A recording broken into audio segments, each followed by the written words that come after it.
the rain was relentless. It lashed against the windows of the small diner, turning the world outside into a blur of gray water and electric light. Torres pressed her forehead against the COO glass, watching the rivulets race each other down the pane. She had been watching for 20 minutes. The address on the crumpled piece of paper in her hand was correct, but the building across the street was a crumbling 3-story walk-up with a by-rotted-up grocery store on the ground floor. This was not the gleaming office tower where her company was supposed to be. Her company. She still tasted the bitterness of the words. Like copper and regret, she had built CrimsonWave from nothing, a tech startup that revolutionized mobile payment systems. She had coded the first prototype in her dorm room, pitched it to 100 investors who laughed at her, and then watched it become $1 billion valuation in 4 short years. And then her ex-husband, Derek, had happened. He had come with a smile and a legal team, convincing her board she was unstable, that her grief over her mother's death had made her erratic. They had voted her out, her own company, her own creation. They had offered her a pittance, a generous buyout. And she had taken it because she was too tired to fight, too broken to breathe. That was 18 months ago. She had spent those months running from the ghost of her old life, ending up in this city, in this apartment, as a freelance software consultant. It was a quiet, anonymous existence. She had a son, Leo, a 6-year-old with her eyes and her stubbornness, and that was enough. She had enough. Until this morning, she had received an anonymous tip, an encrypted message that simply said, Derek Sloan is liquidating CrimsonWave. He will be at the address below at 10 a.m. This is your last chance. She had come because she had to. She didn't know what she was going to do. Maybe just see him, maybe scream at him, maybe just cry, but she came, and now, watching the decrepit building, she realized it was a trap. Derek was not here. He was never here. He had wanted her to show up, to look desperate and pathetic, to prove her obsession. The man was a narcissist, and he fed on her misery like a vampire. She was about to leave when the diner door opened, bringing with it a gust of wet wind and a shivering boy. He was small, with dark messy hair and impossibly serious brown eyes. He was soaked, his t-shirt clinging to his thin frame, his sneakers squelching with every step. He scanned the nearly empty diner with a maturity that seemed out of place for a child his age. His gaze landed on Maya, and he rushed straight over to her booth. He said, his voice high but steady, "Are you Maya Torres?" Maya blinked. "Yes. Who are you?" The boy didn't answer. He reached into his backpack, a battered, dinosaur, printed thing that was also soaked, and pulled out a manila envelope, sealed with red wax. He held it out to her with both hands, his small fingers trembling slightly from the cold. "My daddy said I had to give this to you. He said it's important. He said to tell you that he's sorry the address is wrong, but he couldn't risk them following him." Maya took the envelope, her mind racing. "Who is your father?" "Has the one who sent you the message," the boy said, his eyes rotting toward the window, "has been watching you. He said you're the only one who can fix this." A cold dread crept down Maya's spine. "Fix what?" The boy looked at her, and for a moment, he seemed older than his years. "They stole your company," he said simply. "And they stole from a lot of other people too. My daddy has proof, but he's in trouble. They're looking for him." Maya broke the seal on the envelope. Inside was a single USB drive and a handwritten note. The handwriting was angular, masculine, and urgent. "Torres, this contains the complete financial records of the last 18 months at CrimsonWave. The shell companies, the money laundering, the fraudulent valuation, all tied directly to Derek Sloan and his new partner, Vincent. They are planning to drain the company and declare bankruptcy, leaving thousands of employees and investors with nothing. I am a former employee. I tried to go to the authorities, but they are bought. You are the only one with the credibility and the expertise to expose this. The police will not help you, but the truth will destroy them. A friend."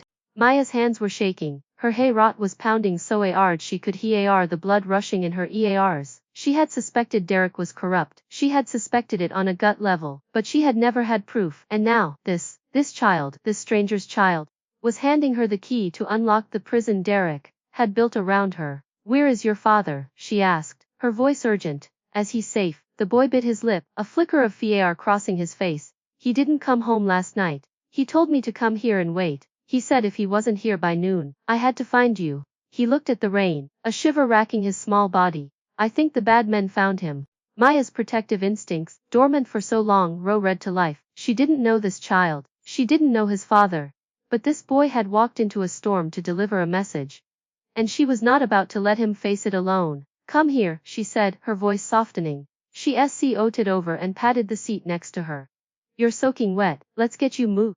And we can figure this out together. The boy hesitated for just a second. And then he scrambled into the booth, his small body shivering against hers. She wrapped her arm around him and ordered a hot chocolate from the waitress, feeling his tension slowly ease. My name is Leo. His voice muffled against her jacket. My daddy's name is Ethan, he's a programmer, he's really smart. He's the one who found all the numbers that didn't match. He said you would understand. Maya's mind was a whirlwind of questions. Ethan, the name didn't ring a bell, but she knew Vincent Kane. He was Derek's new business partner. A slick, cheche armless man with a reputation for leaving a trail of rubble behind him. If Ethan had proof against both of them, he was a dead man walking. She said ruefully. Do you know where your daddy might have gone?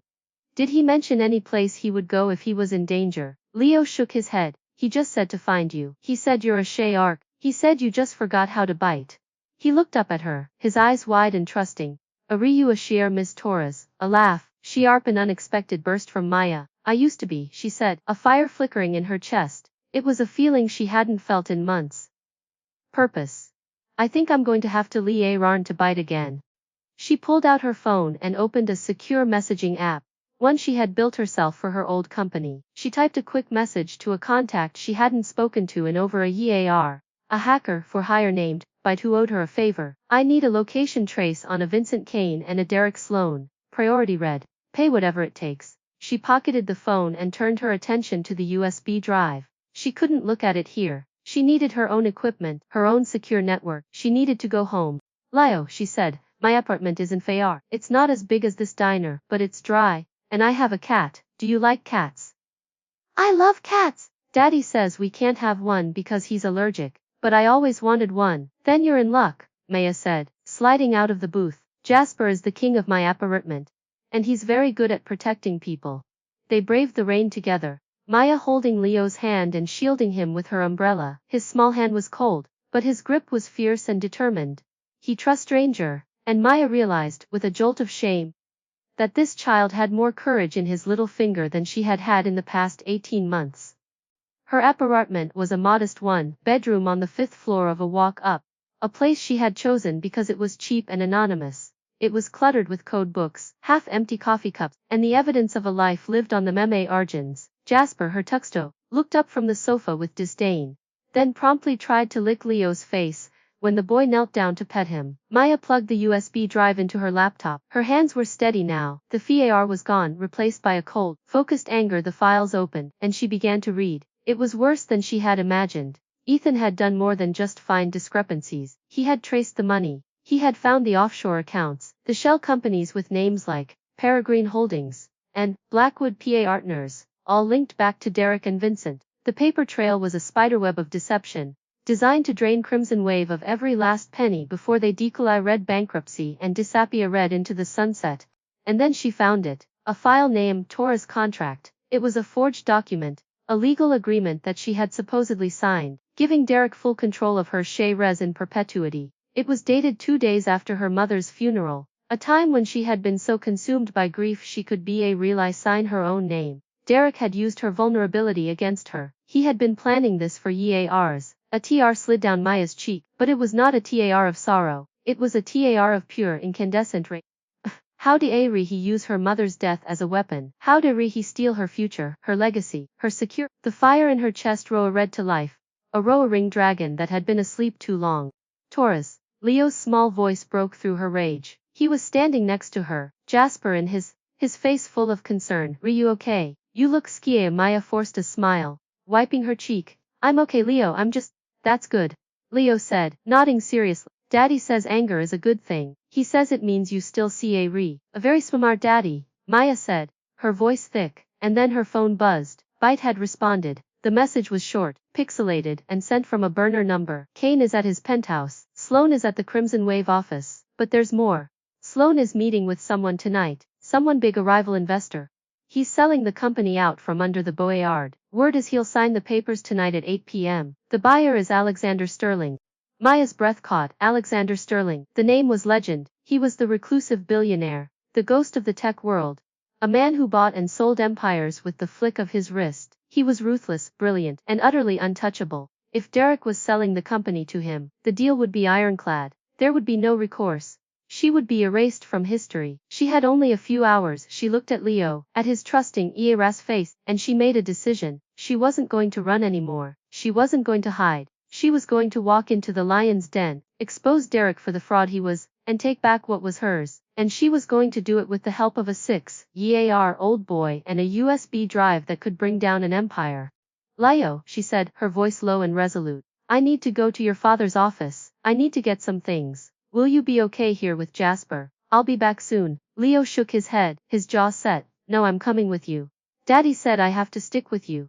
He said you're the only one who can protect me. Maya wanted to but the boy's determination was absolute. He had her eyes, she realized, her stubborn, relentless eyes. A mix of exasperation and affection washing over her. Okay, she said, grabbing her coat. But you stay close, and if anything happens, you run me. You don't look back, you run as fast as you can. Leo said, puffing out his chest, I'm a Shayar too. Maya couldn't help but smile. She was a single mother to a boy she had known for 2 hours. But she would burn the world to keep him safe. That was the thing about being a Shayar. Once you remembered how to bite, you never stopped. The rain had let up, but the streets were still slick and reflective. They took a cab to the CrimsonWave building. A glass tower that had once been her pride and joy. Now it felt like a mausoleum. She paid the cab driver and approached the lobby. The security guard recognized her. Ms. Torres. I thought you were, I haven't seen you in. I'm here to see Mr. Sloan, she said, her voice calm and authoritative. His expecting me. It was a lie, but the Gaiardi was too flustered to question her. He waved her through, and she stepped into the elevator, Leo's small hand firmly in hers. The elevator climbed, the numbers ticking up, and Maya felt her heart pounding in her chest. She was storming a castle she had built. The elevator opened onto the executive floor. It was sleek and modern, all glass and steel. The reception area was empty. The lights were dim. She could hear voices from the corner office. Derek's voice, oily and self-satisfied, and another voice, a deeper, more measured one, a voice of pure, cold control. Alexander Sterling. Maya walked to the door, Leo at her side. She didn't knock, she pushed it open. Inside, Derek was behind his desk, a glass of champagne in his hand. Vincent Kane was on the sofa, a predatory smirk on his face, and standing by the window, silhouetted against the city lights, was Alexander Sterling. He was tall, broad-shouldered, and dressed in a suit that probably cost more than her entire apartment. He turned to look at her, and Maya felt the force of his gaze. It was like being pinned by a CA reachlight. His eyes were icy blue, unreadable, and utterly devoid of emotion. Derek's face went pale. What are you doing here? This is a private meeting. I know, Maya said, stepping into the room. That's why I came. I have something you need to see. She held up the USB drive, her hand steady. I have proof of the money laundering, the fraud, the forged contract. It's all here. Derek laughed, a nervous, brittle sound. You're insane. You have no proof. You're just a bitter, jealous ex-wife who can't let go. Maya said, her voice sharp as a blade. Don't talk to me about jealousy. You stole my company. You used my mother's death to do it. And now, you're about to sell it to a man who doesn't even know what he's buying. She turned to Alexander Sterling, her eyes blazing. Mr. Sterling, I'm not going to tell you how to run your business. But I am going to tell you that this company is about to be investigated by the federal government. If you buy it, you will be buying a scandal. I suggest you read this first. She tossed the USB drive onto the conference table. It skittered across the polished wood and stopped in front of him. Sterling didn't move. He looked at the drive. Then, his expression was impossible to decipher. And why should I trust you? He asked, his voice low and smooth. Maya met his gaze without flinching. Because I built this company. Because I have nothing to gain from lying to you. And because, she said, glancing down at Leo, who was watching the exchange with wide, unblinking, I'm not just a jealous ex-wife. I'm someone who is done being a victim. And then, the door burst open. 2 men in black suits, security, rushed in. Mr. Kane, we have a situation. There's a police perimeter around the building. They're looking for a missing child, a boy named Leo. Leo stiffened. Maya's blood ran cold. She saw Vincent Kane's face twist into a cruel smile. The little rat led her right to us, he said, standing up. Where's the evidence? That drive is useless without the encryption key. Where's the key? Leo stepped forward, his small voice trembling but defiant. I have the key. It's in my head. And you're never getting it. My daddy told me to memorize it. He said you were bad men, and he was right. Vincent lunged for Arda, but Alexander Sterling moved faster. He was between Vincent and Leo in an instant, his hand on Vincent's chest, pushing him back with effortless strength. Touch the boy, Sterling said, his voice glacial. And I will personally ensure you spend the rest of your life in a federal prison. He's under my protection now. The room fell silent. Maya stared at Alexander Sterling, her heart pounding. He had just declared himself Leo's protector, and she had no idea why. But she didn't see he had saved her son, the boy who was not her son, but who had become her son in the span of a few hours. The police sirens wailed outside, growing closer. Vincent and Derek panicked, scrambling for the exit. Alexander Sterling didn't stop them. He watched them flee with a cold, knowing look. Let them run, he said softly to Maya. They won't get far. Maya knelt down beside Leo, pulling him into a fierce hug. You okay? Did he hurt you? Leo shook his head, his small body trembling. But I'm scared. I want my daddy. Maya looked up at Alexander Sterling, her eyes full of questions. Why? She asked. Why did you help us? Sterling looked at her, and for the first time, she saw a flicker of something human in his eyes. Because I have my own reasons for wanting Derek Sloan and Vincent Kane to suffer, he said.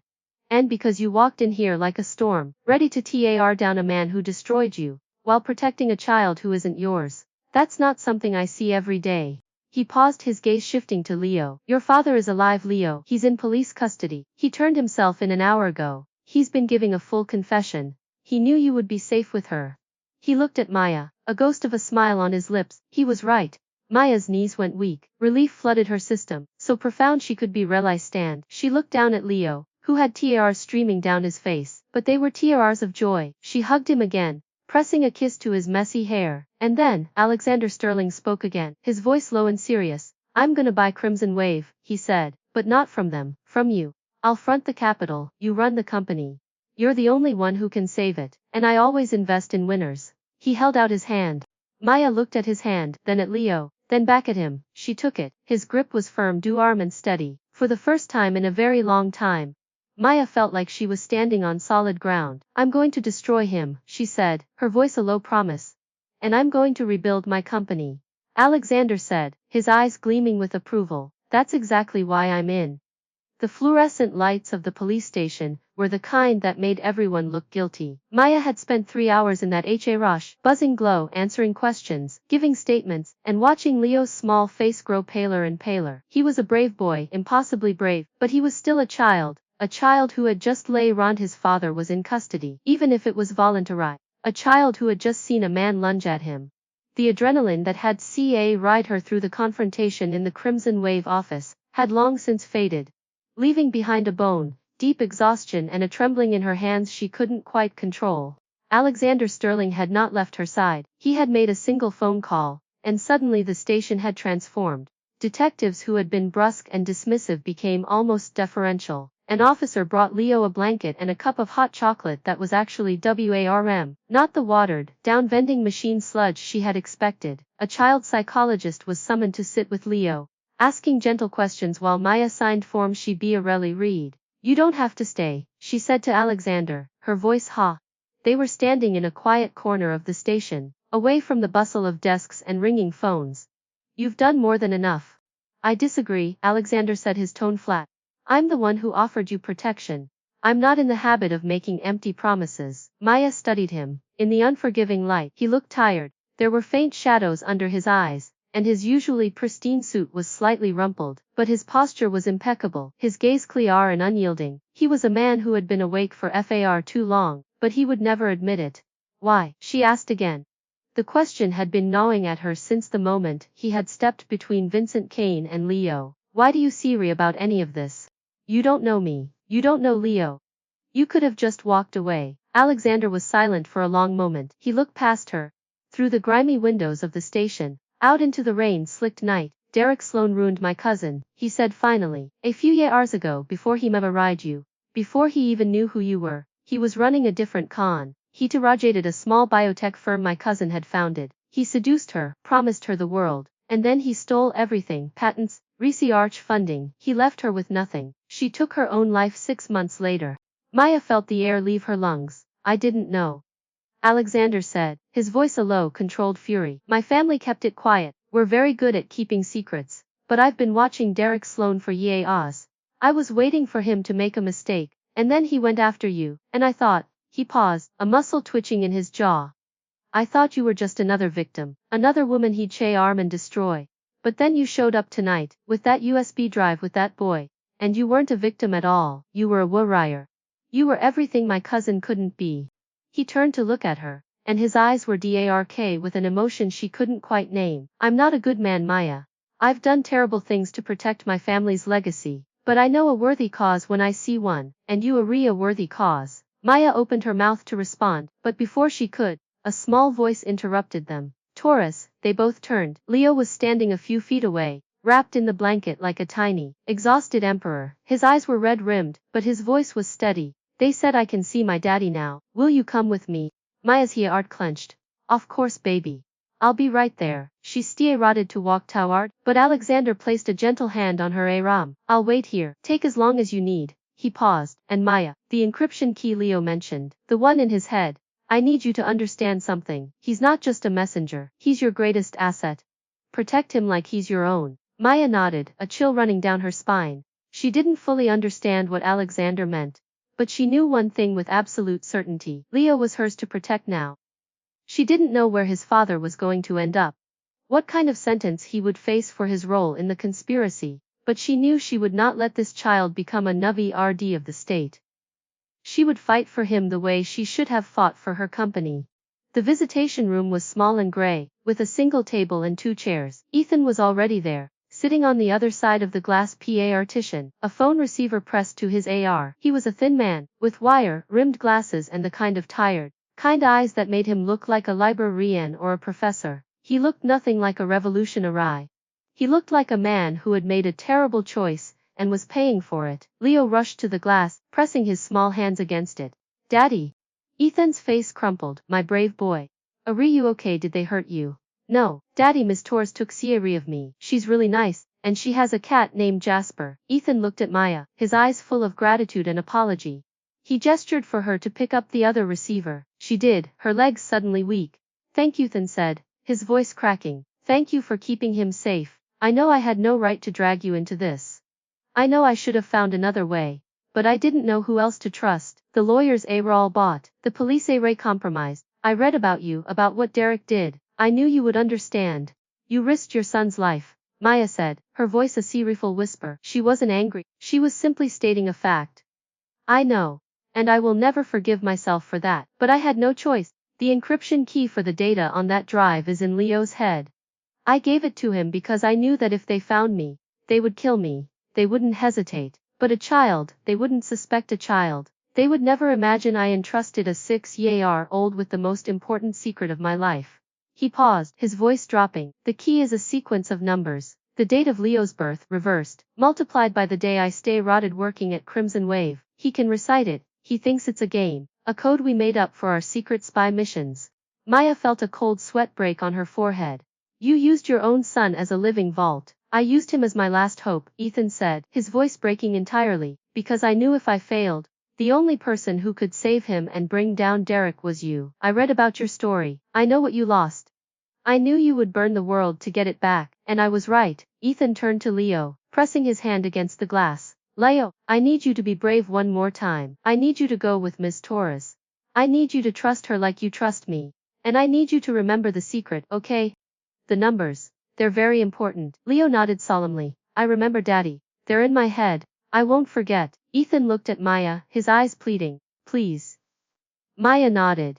Her throat tight. I will. The ride back to her apartment was quiet. Leo fell asleep in the back seat of Alexander's black sedan, his head resting against Maya's shoulder, his small hand clutching her sleeve. Alexander sat in the front, his driver navigating the empty, rain-washed streets. He didn't speak, but Maya could feel his presence, a quiet, steady anchor in the storm of her thoughts.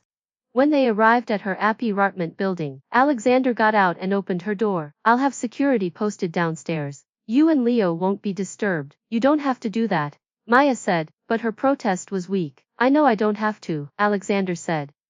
He looked down at Leo, who was stirring in Maya's arms. Has a remarkable boy. And his father had more courage than I gave him credit for. He was protecting his son, Maya said. Any parent would do the same. Alexander met her eyes, and for a moment, she felt like he was seeing straight through her. Would, he asked, would you burn the world for a child who isn't yours? Maya didn't hesitate. Yes, I already am. Alexander's lips curved into a ghost of a smile. Good, he said. Because this is just the beginning. Derek and Vincent may have fled the police tonight, but they're not gone. They're regrouping, and they have powerful friends. Powerful enough to make this evidence disappear. Powerful enough to make you disappear. If they have to. Maya felt a chill, but she didn't flinch. What do you suggest? Use the key, Alexander said. Decrypt the files. Build a case so airtight that even their powerful friends can't help them. I can get you access to anyone you need. Forensic accountants, private investigators, federal prosecutors who owe me favors. But you have to lead the Chie Raj. You're the one with the credibility. You're the one who can sell this story. Maya asked. What do you get out of this? Alexander leaned in, his voice so low she could be relay here are it. Justice, he said, for my cousin, for you, for every person Derek Sloan has ruined. He paused, his gaze flickering to Leo, and maybe, just maybe a second chance. He stepped back, his professional demeanor snapping back into place. You're going to need your strength. I'll send a CAR for you at 8 a.m. And then he was gone, his driver closing the door, leaving Maya standing in the rain with a sleeping child in her AR Meves, and the weight of a revolution on her shoulders. She CA'd Leo up the stairs to her apartment. Jasper greeted them with an indignant meow, then promptly curled up at the foot of the sofa when she laid Leo down. She covered him with a blanket, brushed the damp hair from his forehead, and watched him sleep. Then she walked to her laptop, plugged in the USB drive, and pulled up a blank document. Leo's birth date was July ba Arning ba, reversed ba Tianyi multiplied by the day Ethan started at CrimsonWave. She didn't know that date yet, but she could find out. She opened her browser and began to search. The numbers came together like a lock clicking open. She typed them into the encryption field, her heart pounding. The files unfolded before her, a cascade of spreadsheets, emails, and scanned documents. It was a map of Derek's empire of lies, every shell company, every offshore account, every forged signature. And at the center of it all, like a spider in a web, was Vincent Kane. Maya read until her eyes burned. She discovered that Derek had not just stolen her company, he had used CrimsonWave as a front for a much Ella Roger money laundering operation. One that funneled money from illegal gambling operations and drug trafficking through the tech sector. Vincent Kane was the architect, Derek was the puppet, and together, they had been skimming billions. But the most chilling discovery was a single line in a document titled, Contingency Plan. It read, if legal action is threatened, neutralize the primary source options A, B, and C available. There was a footnote A, discredit B, silence C, eliminate. Maya stared at the screen, her blood running cold. She was the primary source. She had always been the primary source. Derek had never intended to let her walk away from the divorce with anything. He had been planning to neutralize her. The only reason she was still alive was that she had been too broken to fight. She had been a ghost, and ghosts didn't need to be eliminated. But now she was a threat, and Derek and Vincent knew it. She looked over at Leo, sleeping peacefully on her sofa. She had brought a child into her WAR. She had become his protector, and in doing so, she had become a tarot. But it was too late to turn back. She had the evidence, she had the will, and she had a secret weapon, a 6-year-old boy with a photographic memory and a heart made of steel. Maya closed her laptop and walked to the window. The rain had stopped, and the city was a glittering tapestry of lights. Somewhere out there, Derek and Vincent were planning their next move. They were powerful, ruthless, and untouchable. But Maya was something they had never faced before. She was a woman who had been broken, buried, and left for dead. And she had just crawled out of her grave with a hunger for vengeance that could consume the world. She smiled, sharp smile that didn't reach her eyes. Let them come, she whispered to the night. I'll be waiting. Behind her Leo stirred, murmuring in his sleep. The dragon's awake. Daddy, he mumbled. The dragon's coming. Maya turned to look at him, her heart swelling with a fierce, protective love. She didn't know what the future held. She didn't know if she would survive. But she knew one thing with absolute certainty. She would never, ever let anyone hurt this child. Not while she had breath in her body and fire in her soul. She walked back to her laptop and began to type. It was time to build an AI. The first email was to Alexander Sterling. Subject line, I'm ready. Let's burn them down. The second email was to Byte, her hacker for hire. I need a trace on Vincent Kane's private communications. Priority, payment in full. The third email was to herself, a reminder. Never forget who you are. You are the share the storm. You are the one who will not break. And then she settled in for a long night of work. The hum of her laptop the only sound in the quiet appartement. She could feel Derek and Vincent's VAR vibrating through the digital ether. They had made a terrible mistake. They had woken the dragon. And the dragon was hungry. Maya slept exactly 3 hours. She knew because she watched the clock on her laptop tick from 3:47 am to 6:02 am. Her eyes scanning documents, her fingers flying across the keyboard. The files from the USB drive were a treasure trove, but they were also a labyrinth. Every new discovery led to 3 more questions. Every answered question revealed a deeper layer of corruption. She had stopped counting the shell companies at 27. She had stopped counting the forged signatures at 11. And she had stopped counting the victims whose lives Derek and Vincent had destroyed, because the number was too large to comprehend. Leo woke, his eyes bleary and confused. He sat up on the sofa, Jasper still curled at his feet, and looked around the unfamiliar appartement with a dazed expression. Then his gaze found Maya, hunched over her laptop at the kitchen table, and his face relaxed. Torres, his voice was small and scratchy. Did you sleep? Maya smiled, a tired, genuine smile a little. Did you? Leo nodded, rubbing his eyes. I dreamed about dragons, a green one and a blue one. They were fighting. But then they became friends and flew away together. Daddy says dreams are just your brain playing games. But I think they mean something. Maybe they do, Maya said, pushing back from the table. Come on, let's get you some breakfast. I make a mean scrambled egg. The morning was a brief, precious oasis of normalcy. Maya made eggs and toast, poured orange juice for Leo and coffee for herself, and listened as Leo chattered about Jasper's grumpy face, and the treehouse he wished he had, and the secret code his daddy had taught him. He recited the numbers without prompting, his voice sing-song and casual. 8107 times 342, he said, chewing on a piece of toast. That's the secret. Daddy said it's the key to treasure. Maya's yeah.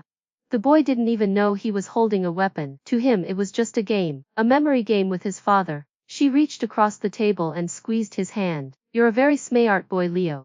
Your daddy is lucky to have you, Leo. Daddy says I'm his good luck charm. He says I bring him all the best things. His smile faltered. Will I see him again today? Maya's throat tightened. Not today, baby. But soon. We're going to work very hard to make sure your daddy comes home as fast as possible. It was a promise she wasn't sure she could keep, but the hope in Leo's eyes was worth any lie. The car arrived at exactly 8 am this time. Alexander Sterling was not in the front seat. Instead, a woman in a severe black suit with silver, streaked hair waited outside the apartment building. She introduced herself as Margaret Teller, Chief Legal Counsel for Sterling Industries. Sterling sends his apologies, Margaret said, her voice clipped and efficient. Has been called to an emergency board meeting. He's asked me to escort you to his private offices. The security team is already in place. Maya gathered Leo's things, his small backpack, a stuffed dinosaur he had produced from somewhere, and a worn copy of a children's book about space, and followed Margaret to the car. Leo was quiet, his hand firmly in Maya's, his eyes derotting to every shadow. He was a child on high alert, and Maya hated that he had to be. The Sterling Industries headquarters was a tower of glass and steel, a monument to power and ambition. The lobby was a cavernous space of white marble and abstract art, with security personnel stationed at every corner. They were whisked through a private elevator to the 48th floor, where the decor shifted to arm wood and leather, a more intimate, controlled environment. The private office was vast. Floor-to-ceiling windows overlooked the city, and a massive oak desk dominated the center of the room. But Maya's attention was immediately drawn to the table against the FAR wall. It was covered in documents, photographs, and a large whiteboard covered in scrawled notes. The evidence she had sent Alexander last night had already been analyzed, cross-referenced, and expanded. Sterling's analysts have been working through the night. Margaret said, gesturing to the table. This is everything we've been able to corroborate. The money trail, the communication networks, the people involved. She paused, her eyes meeting Maya's. There are more players than we initially realized. Maya walked to the table, Leo trailing behind her. She saw the photographs first, Derek, smiling at a charity gala, Vincent, shaking hands with a man she recognized as a senator. And then, a photograph that made her blood run cold. Derek and Vincent were standing with a man she had never seen before, but his face was unmistakable. It was the face of a ghost with sharp cheekbones, cold eyes, and the same unreadable expression as Alexander Sterling. It was James Sterling, Alexander's brother. James Sterling, Maya said, her voice flat, has involved. Margaret's expression flickered. Mixter. Sterling's brother has been estranged from the family for some time. But yes, our analysts have found evidence that he's been acting as a silent PA Rotner in Kane's operations. He's been using the family name to open doors, to smooth over legal obstacles. The Board is currently in an emergency meeting to discuss his removal from the company. Maya's mind was racing. James Sterling, Alexander's own brother. The betrayal was personal, intimate, and devastating. She understood now why Alexander had been so invested in this case. He wasn't just hunting Derek and Vincent, he was hunting his own blood.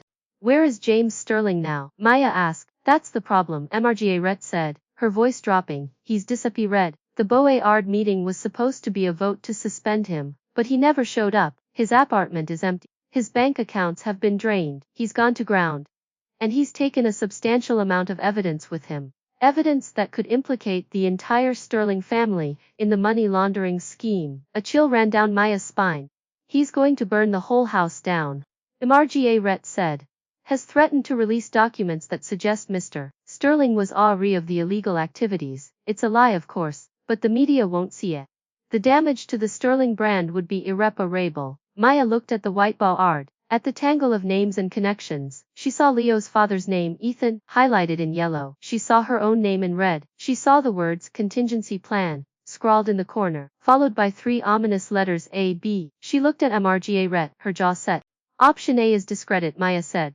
They're going to try to paint me as unstable. A jilted, a bitter woman who can't let go. They've already stay rotted, haven't they? The press, Margaret nodded, a grim expression on her face. There were stories this morning. Anonymous. They're saying you're obsessed. That you've been stalking Derek. That you're using a child as a pawn. They're trying to destroy your credibility before you can go public. Maya felt a familiar surge of anger. It was the same tactic Derek had used to steal her company, paint her as hysterical, dismiss her as emotional. She had been broken then, too tired to fight, but she wasn't broken now. They want me to react, Maya said, her voice steady. They want me to scream, to rage, to prove them right, but I'm not going to give them that satisfaction. She turned to Leo, who was standing by the window, looking out at the city with wide eyes. Leo, do you trust me? Leo turned to her. Yes, Miss Torres. Good. Because we're going to do something very important today. We're going to tell the truth, the whole truth. And we're going to make sure that everyone knows what really happened. She pulled out her phone and called Alexander's private number. He answered on the second ring. Maya, he said, his voice strained. I was about to call you. The Board meeting. I know about James, she interrupted. I know he's gone. And I know he's going to try to destroy your family. She paused, her voice dropping. But we can stop him if we move fast enough. I need access to a press conference, a major, and I need you to be there with me. I need you to stand by me and tell the world that you believe me. There was a long pause. That's dangerous. Once we go public, there's no going back. James will have no reason to hold back. He'll release everything. He'll try to take me down with him. Let him try, Maya said, a fierce grin spreading across her face. Because I have something he doesn't have. I have the truth, and I have the evidence. And I have a 6-year-old boy who remembers the encryption key. She looked at Leo, who was now standing beside her, his small hand gripping hers. We're not going to be victims anymore. We're going to be the ones holding the sword. Alexander was silent for another long moment. When he spoke again, his voice was different. Almost reverent. You're remarkable, Maya, you know that. I'm just getting stay rotted, she said. The press conference was set for noon. They had 3 hours. Maya spent them with Alexander's legal team, preparing her statement. She wrote it serifully, every word precise. Every sentence designed to cut through the noise. She wasn't going to accuse Derek of fraud. She was going to show the evidence. She wasn't going to beg for justice. She was going to demand it. Leo stayed by her side, his presence a quiet, steady comfort. He colored in a dinosaur book that Margaret's assistant had produced. But his attention kept drifting to Maya. He was watching her, studying her, and Maya realized, with a jolt, that he was memorizing her, the way he had memorized the code. He was learning how to be strong from her. At 11:30 Alexander arrived. He looked tired, but his eyes were sharp and focused. He was dressed in a perfectly tailored suit. And he moved through the room like a blade. He came straight to Maya, taking her hands in his. James just released his first statement, Alexander said, his voice low. He's accusing me of orchestrating the entire scheme. He's calling for a federal investigation into Sterling Industries. The stock is already dropping. Maya felt a cold fury building in her chest.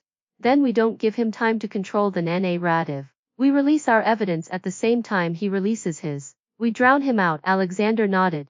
There's a live feed to every major news network. The room will be packed. Are you ready for this? Maya looked at Leo. He was standing a few feet away, his dinosaur book clutched to his chest. He looked so small, so fragile, but his eyes were steady, and he nodded at her, a tiny, resolute nod that said, "You can do this." Maya turned back to Alexander. "I'm ready." The press room was a sea of cameras and microphones. Journalists packed the seats, their faces hungry for a story. Maya walked to the podium, Alexander at her side, Leo's hand in hers. The room fell silent. She began to speak. Her voice was clear, steady, and cold as ice. She laid out the facts. The fraud, the money laundering, the forged documents, the threats. She displayed the evidence on the LA Raj screens behind her, the shell companies, the bank transfers, She talked about her mother's death, about the grief that had been exploited, about the 18 months she had spent believing she was the problem. And then she talked about Leo. She told the room about a boy who had walked through a storm to deliver a message. She told them about a father who had risked everything to expose the truth. She told them about a child who had memorized a code he thought was a game, but was actually the key to bringing down a criminal empire. "You can try to discredit me," Maya said, her voice rising. "You can try to paint me as unstable, as obsessive, as a bitter ex-wife. But you can't discredit the truth. And you can't discredit a child who has more courage than all of you combined." She looked directly into the camera. "Derek Sloan, Vincent Kane, and James Sterling, I know you're watching. And I want you to know that this is just the beginning. I'm coming for everything you've stolen. I'm coming for every lie you've told. And I will not stop until every single one of you is in a prison cell where you belong." The room erupted. Journalists shouted questions, cameras flashed, and Maya stood at the podium, her chin high, her eyes blazing. Alexander stepped forward, his hand on her shoulder, a silent show of solidarity. Leo tugged on her sleeve, and she looked down at him. Torres," he whispered, his voice urgent. "I have a secret, a new one. My daddy told me another code. He said to only tell you if it was an emergency." Maya knelt down, her heart pounding. "What is it, Leo?" Leo leaned in, his breath warm against her AR. "The numbers are for a safe, in the basement of CrimsonWave. Daddy hid a backup there. He said they'd be stupid enough to leave it behind." Maya's blood sang. A backup. An insurance policy hidden in the heart of the beast. She looked at Alexander, her eyes wide. "We have more," she said, her voice a whisper. "We need to get to CrimsonWave, now, before they destroy it." Alexander didn't hesitate. He grabbed her arm, pulling her away from the podium. "Clear a path." They moved fast, a whirlwind of bodies and chaos. The cameras followed them until they were swept into a private elevator, the doors closing on the noise. Maya held Leo's hand, her heart pounding. She could feel the momentum shifting. She had struck first, and the enemy was reeling. But she knew the fight was far from over. The real guerrilla was just beginning, and she was ready. The elevator descended, and Maya looked out through the glass at the city below. Somewhere down there, in the shadows, Derek, Vincent, and James were plotting their next move. But Maya was no longer a victim. She was a predator, and she had just tasted blood. She squeezed Leo's hand, and he squeezed back. "Let's go get that backup," she said. "Torres," Leo's voice was quiet, but steady. "Yes, baby. When this is all over, do you think I can stay with you? With Jas? My daddy said you'd be a good mom.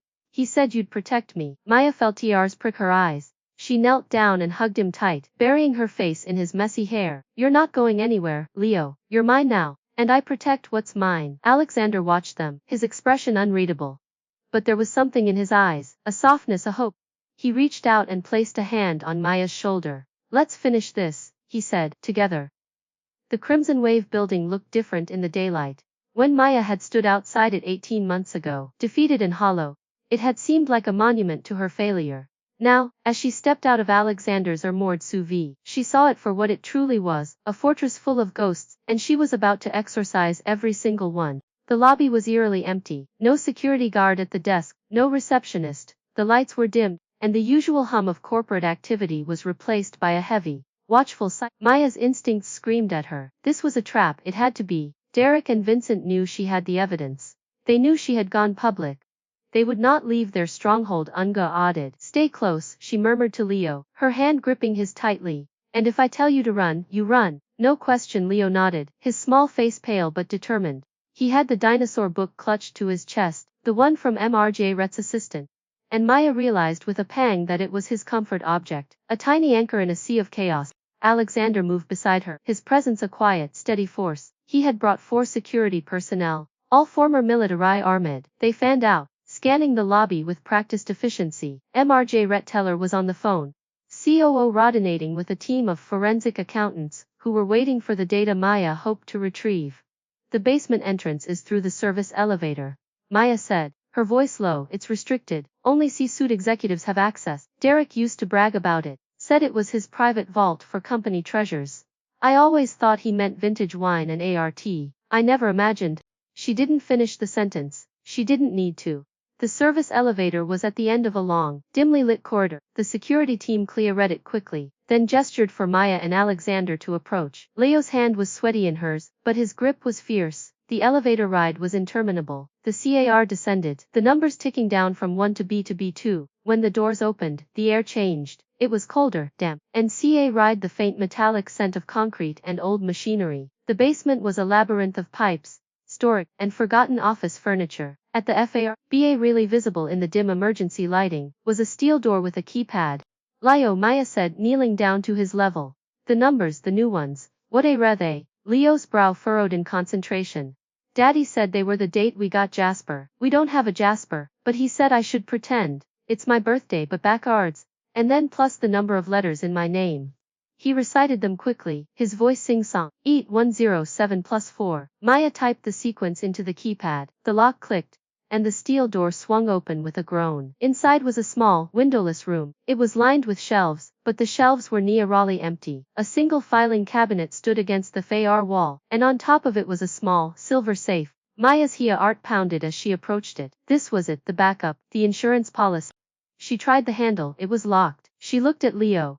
I don't have the code for this one, Ms. Torres said, his voice apologetic. Daddy didn't tell me. He said I only needed to know the door code. He said the safe was for you. He said you'd know. Maya closed her eyes, her mind racing. Ethan had said she would know. What did that mean? She thought back to the USB drive, to the files she had decrypted. There was a pattern, a sequence. The encryption key had been Leo's birth date reversed, multiplied by Ethan's TR date, but the safe. She thought about Ethan, about the kind, tired man behind the glass. What would he have used for a second layer of security? And then it hit her, CrimsonWave. The company, the thing she had built, the thing Ethan had risked everything to save. Maya reached into her pocket and pulled out her phone. She scrolled through the decrypted files until she found it, the date of CrimsonWave's founding, 2019. She had registered the company on her mother's birthday, a tribute to the woman who had taught her to be relentless. She typed the date into the safe's keypad. The lock clicked open. Maya let out a breath she hadn't realized she was holding. She opened the safe, and inside was a single, thick manila envelope. She pulled it out and opened it. Inside was a stack of documents.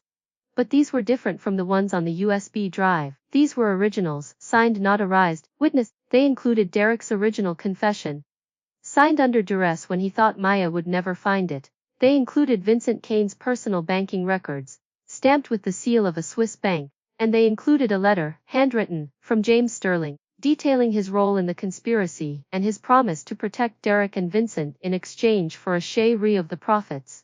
Maya's hands were shaking. This was the nuclear option.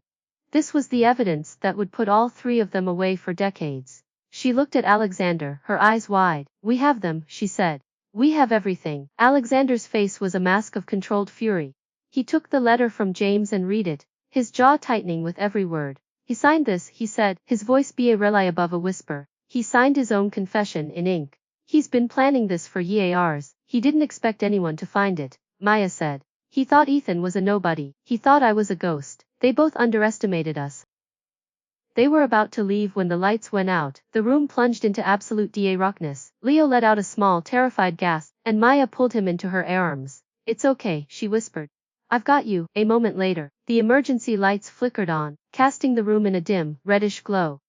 But the comfort of the light was shattered by the sound of footsteps. Many footsteps, echoing from the corridor.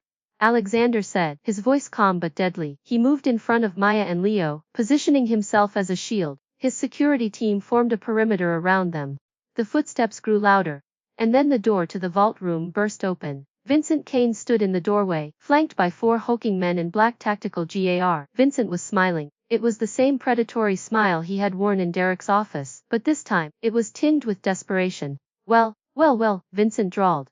The little rat and her pet billionaire. I was wondering when you'd show up. You're eerier than I expected.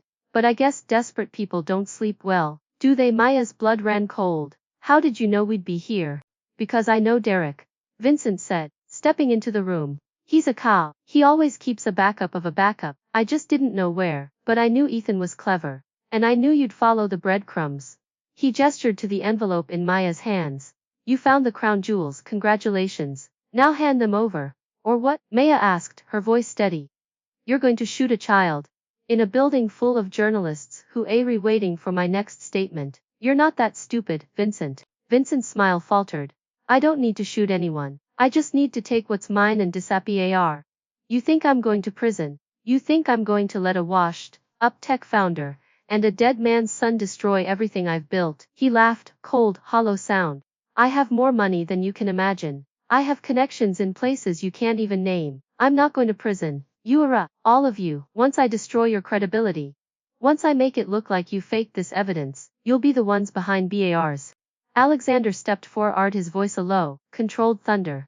You're making a mistake. My security team is wired. Every word you say is being recorded. Every threat you make is being documented. You just confessed to obstruction of justice and witness intimidation. On a federal level, Vincent's face went pale. He looked at Alexander's security team, at the subtle earpieces they wore, at the professional expressions on their faces. For a moment, he seemed to waver. Then his eyes eroded. He said, reaching into his jacket, if I'm going down, I'm taking all of you with me. He pulled out a gun. Maya didn't think. She acted. She shoved Leo behind her, shielding his small body with her own. She heard Alexander shout her name. He heard the scrape of boots on concrete as his team surged forward. She heard the click of the gun's safety being released, and then she heard a voice, high and clear, cutting through the chaos like a blade. Stop. It was Leo. He had slipped out from behind Maya and was standing in front of her, his small body trembling but his face resolute. He was holding his dinosaur book, his arms stretched out in front of him like a shield. You can't hurt her, Leo said, his voice cracking but determined. She's the only one who can save my daddy, and if you hurt her, I'll never tell you the code. I'll never tell you any of the codes. And you'll never get what you want. Vincent stared at the boy, his expression shifting from rage to confusion to something almost like disbelief. Leo! Maya screamed, lunging forward to grab him, but Vincent was already moving. He lowered the gun, a cruel smile spreading across his face. You're right, kid. I don't need to hurt her. I just need to take you. You're the real treasure, aren't you? The walking, talking encryption key. Your daddy was a fool to use you as a vault, but I'm not a fool. I'm going to take you. And I'm going to take that evidence, and I'm going to vanish. And if your little Ms. Torres ever tries to find me, I'll send her your fingers in the mail. He reached for Leo, and then Alexander moved. He was a blur of motion, a coiled spring unleashed. He intercepted Vincent's arm, twisting it with brutal efficiency. The gun clattered to the floor. Vincent screamed, a high-pitched, "Animals!" as Alexander forced him to his knees. You will not touch that child. Alexander's, his voice be really human. You will not threaten him. You will not breathe the same air as him. Do you understand me? Vincent was whimpering now, his bravado gone. You're insane. You're both insane. This is kidnapping. This is assault. I'll have you. You'll have nothing, Alexander said, releasing him with a shove. Vincent crumpled to the floor, cradling his arm. You're going to federal prison. Your friend's Ray going with you. And James Sterling will join you as soon as we find him. The security team moved in, cuffing Vincent and his men. Maya rushed, pulling him into her arms, her heart pounding so hard she thought it would burst. You brave boy, she whispered, pressing kisses to his forehead. You are the bravest boy I have ever known. Leo clung to her, his small body shaking. I was scared, Miss Torres. I was really scared, but I knew you couldn't be scared too. Someone had to be brave for you. Maya laughed, a choked, tearful laugh. You're right, and you were so brave. But please, Leo, never do that again. Never put yourself in danger like that. I can't lose you.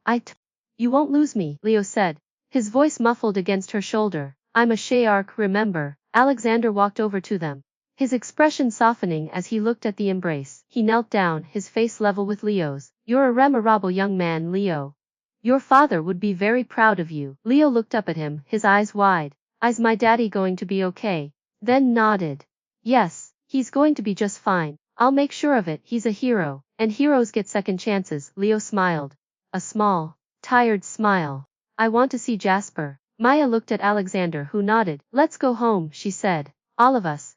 As they walked out of the basement, the evidence safe in Maya's hands, the first rays of late afternoon sunlight streamed through the lobby's glass ceiling. It felt like a new beginning. The battle was won, but the WR was not over. James Sterling was still out there. Derek was still in hiding, but Maya knew, with a certainty that felt like steel in her bones, that they would not escape justice. She looked at Leo, walking beside her, his hand in hers. She looked at Alexander, his arm brushing against her shoulder. She had a new family now, a strange, makeshift, improbable family, and she would protect them with every breath in her body. The next morning, the headlines screamed, billionaire fraud ring exposed. Tech mogul Derek Sloan arrested. Vincent Kane and James Sterling in custody. The news spread like wildfire. The stock market fluctuated. The talking heads debated, but Maya didn't watch any of it. She was in her apartment, making pancakes for Leo. Jasper purring at her feet. The doorbell rang. Leo ran to answer it, and Maya heard a familiar voice. She walked to the door, spatula in hand. Alexander Sterling stood there, looking tired but triumphant. Behind him, a man in a suit held a stack of papers. I have news, Alexander said, a smile crossing his face. Ethan's case has been reviewed. The DA is dropping the charges against him in exchange for his testimony. He's being released today. He's going to be reunited with his son. Leo let out a shout of pure joy. Daddy's coming home, Miss Torres. Did you hear? Daddy's coming home. Maya's hiratsa. She looked at Alexander, her eyes shining. Thank you, for everything. Alexander shook his head. I didn't do anything. You did. You and Leo. You saved yourselves, and you saved my family. He reached out and took her hand. I'd like to be Pierrot of your life, Maya. Yours and Leo's, if you'll have me. Maya looked at him. At the man who had been a stranger just days ago, and now felt like the only anchor in a storm. She squeezed his hand. I think I'd like that, she said. We have a lot of rebuilding to do, and I need a Pierrotner who can keep up. Alexander laughed, a genuine sound. I'll do my best. Leo tugged on her sleeve. Can Jasper come to the reunion? Daddy needs to meet him. He's going to be the new member of the team. Maya laughed. I think that can be arranged. They walked out of the apartment together, a strange, beautiful trio. Maya had been through hell and back. She had lost everything, and she had found something more precious than any company, any fortune, any victory. She had found herself, and she was never going to lose herself again. 6 months. Maya stood in the middle of the CrimsonWave headquarters, now renamed Phoenix Technologies, and watched the sun rise through the floor to ceiling windows. The glass tower that had once been a monument to her failure had been scrubbed clean of Derek's influence. The sleek, cold minimalism was gone, replaced by double RM wood, living walls of greenery, and open collaborative spaces that hummed with creative energy. The company was hers again, not just hers. She had brought in a team of former employees Derek had fired, young developers whose careers he had crushed, and she had given them equity, a stake in the future they were building together. Leo was at her side as he always was. He had grown an inch in the past 6 months, his cheeks fuller, his laugh louder. He still clutched his dinosaur book, but now it was dog-eared and faded, a beloved relic rather than a shield. Jasper had become the unofficial office mascot, a tuxedoed tyrant who napped on conference tables and demanded tribute in the form of tuna from the catering staff. Maya's phone buzzed, a text from Alexander. The board is ready, take your time. I'm proud of you, she smiled. Alexander Sterling had become a constant in her life, a steady presence that she hadn't known she needed. He had stepped back from the day-to-day operations of Sterling Industries, delegating to a trusted team, and had quietly invested in Phoenix Technologies, not as a controlling partner, but as a silent supporter. He had kept his promise. He had been there for her, for Leo, for every late night and early morning. Their relationship had grown slowly, like a vine winding around a trellis. There was no grand declaration, no dramatic confession. There was just a quiet, deepening trust, a shade-red understanding that they were building something together, something real. Today was the launch of Phoenix's new product, a secure payment platform that Maya had coded herself. Drawing on all the lessons she had learned from the past, it was built on transparency, on ethical algorithms, on a commitment to never, ever let power corrupt the people who wielded it. The press was calling it the Phoenix rising from the ashes. Maya didn't mind the metaphor. It fit. She looked down at Leo. Ready? Leo nodded, his eyes shining. Ready, Miss Torres, but can I say something first? Maya knelt down to his level. Of course. What is it? Leo reached into his pocket and pulled out a small, folded piece of paper. It was the letter from Ethan. The one he had written from prison and given to Leo on the day he was released. Leo had been reading it obsessively, memorizing every word. He unfolded it and began to read, his voice halting but clear. Leo, if you're reading this, I'm free, and it's because of you. You saved me, you saved everyone. I know I wasn't always the best father, I made a lot of mistakes. But I want you to know that you are the best thing that ever happened to me. And now you have a new family, a family that chose you.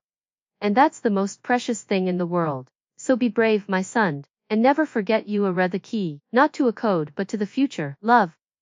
Daddy. Leo's voice broke on the last word, and Maya pulled him into a hug, her eyes burning with tears. He's right. You are the key. You're the key to everything. Leo sniffled but he was smiling. I miss him, but I'm glad he's okay. And I'm glad we have you. Maya held him tighter. She had never imagined that a chance encounter in a rain-soaked diner would lead to this. A family forged in fire, bound by courage and love. She had been a ghost, a shadow of herself, convinced that the world had broken her beyond repair. But the world hadn't broken her, it had remade her, and in the process, she had remade everyone around her. The launch event was a triumph. The stage was set in the main atrium of Phoenix Technologies, the glass walls allowing the afternoon sunlight to flood the space. Investors, journalists, and tech lumen rays filled the seats, their faces a mixture of curiosity and respect. Maya walked to the podium, Leo at her side, Alexander standing in the front row, his eyes fixed on her with a quiet, unwavering pride. She began to speak. Her voice was calm, measured, confident. She talked about the company's origins, about the dreams of a young coder who had believed she could change the world. She talked about the betrayal, the loss, the years of silence. She talked about a boy who had walked through a storm, a father who had risked everything, and a second chance that had come wrapped in a child's dinosaur book. And then she talked about the future, about the technology they were building, the values they were embedding into every line of code, the commitment to using power for good, not for greed. This company is not just a business, she said, her voice ringing through the atrium. It's a promise. A promise that the people who build the future will never forget that the future belongs to everyone, not just the powerful, not just the wealthy, but to every single person who has ever been told they were too small, too insignificant to make a difference. You are not too small, you are not too broken, and you are not insignificant. You are the architects of the world to come. The applause was thunderous. Maya looked out at the sea of faces, and for a moment, she felt the weight of the past 6 months lifting from her shoulders. She had done it. She had taken back her company, her identity, her life. She had saved a child, and in doing so, she had saved herself. Later that night, after the crowds had dispersed and the champagne had been drunk, Maya found herself on the rooftop of the Phoenix building, looking out at the city. The lights glittered below her, a tapestry of lives and stories, of dreams and failures. Alexander stood beside her, his hand in hers. I remember the first time I saw you, he said, his voice low, in that diner. You were staring out the window. And you looked like a woman who had given up. And then Leo walked in, and you changed. You became something else. Something fierce and unstoppable. Maya smiled, leaning into him. I felt like a ghost that day, like I was already dead. But Leo reminded me what it meant to be alive. Leo reminded you what it meant to be brave. Alexander corrected. You did the rest. They stood in silence for a long moment, the cool breeze carrying the distant sounds of the city. Maya thought about her mother, about the day she had registered CrimsonWave, about the tears she had cried when the board had voted her out. She had been broken, buried, and left for dead. And now she was standing on the rooftop of her own empire, a phoenix with wings of fire. She reached into her pocket and pulled out the small, folded piece of paper that Leo had given her. It was the letter from Ethan, but she had added something to it. A single line, written in her own hand. The key is not a code. The key is the courage to keep going. She tucked it back into her pocket and turned to Alexander. I have something to ask you. Alexander raised an eyebrow. I'm intrigued. Maya took a breath. Leo has been asking every day. He wants to know if we're a family. He wants to know if you're going to be his father. Alexander was silent for a moment. Then a genuine smile spread across his face. I've been wondering when you were going to ask. I was rotting to think you'd never get there. Maya laughed, a warm, surprised laugh. You've been waiting, he said, his voice sincere, every single day. Leo is the most remarkable child I've ever known, and you are the most remarkable woman. I would be honored to be his father, and your partner. In every sense of the word. Maya felt tears prick her eyes, but they were tears of joy. She had spent so long running from happiness, convinced she didn't deserve it, convinced it would be taken away, but here it was, standing in front of her. A future, a second chance. She reached up and touched his face, her fingers tracing the sharp line of his jaw. I love you, Alexander, she said, the words coming out like a release, a confession, a promise. Alexander pulled her into his arms, his kiss gentle and fierce all at once. I love you too, Maya Torres. I think I have from the moment you walked into that office, with a USB drive and a child's hand in yours. They stood there, wrapped in each other, the city lights twinkling below them like stars fallen to wrath. And then the rooftop door burst open, and Leo came running out, Jasper in his arms, a wild grin on his face. Are you two finally done being romantic? Jasper is hungry, and I want ice cream, and also, you forgot to tell me the biggest secret of all. Are we a family yet? Maya laughed, pulling him into the embrace, Alexander's arms wrapping around both of them. Yes, Leo, she said, we're a family. We're going to be a family forever. Leo looked up at her, his eyes shining. I knew it, he said, his voice fierce with satisfaction. I knew you were a Shark, and Sharks never leave their family behind. Maya kissed the top of his head. Neither do phoenixes, she said, neither do phoenixes. And as the three of them stood on the rooftop, the city lights shimmering below them like a promise, Maya felt a peace she had never thought she would find. She had been through the fire, she had risen from the ashes, and she had found something more valuable than any company, any fortune, any victory. She had found her home. The next morning, Maya walked into the Phoenix offices with Leo and Alexander at her side. The team was already assembled, their faces alight with excitement. The launch had been a success, the stock was soaring, the future was bright. But Maya, with a certainty that felt like steel in her bones, that the true measure of her success was not in the numbers on a screen, it was in the laughter of a child, the trust of a partner, and the quiet, steady knowledge that she had made peace with her past. She looked at the sign on the wall, the new logo she had designed herself, a phoenix rising from the flames. But it wasn't just a phoenix, it was a Shark and a phoenix intertwined, a symbol of resilience and courage, of wisdom and hope. She looked at Leo. Ready for our first official Board meeting? Leo nodded, his chin high. I have a secret weapon, he said, pulling out his dinosaur book. I'm going to ask them all about the lunch menu. And if they don't have chocolate pudding, I'm going to stage a protest. Maya laughed, the sound bright and free. My kind of rebel. She looked at Alexander, her partner, her anchor, her fire. He smiled at her. The genuine smile that was only for her and Leo. She squeezed his hand, and they walked into the Board room together.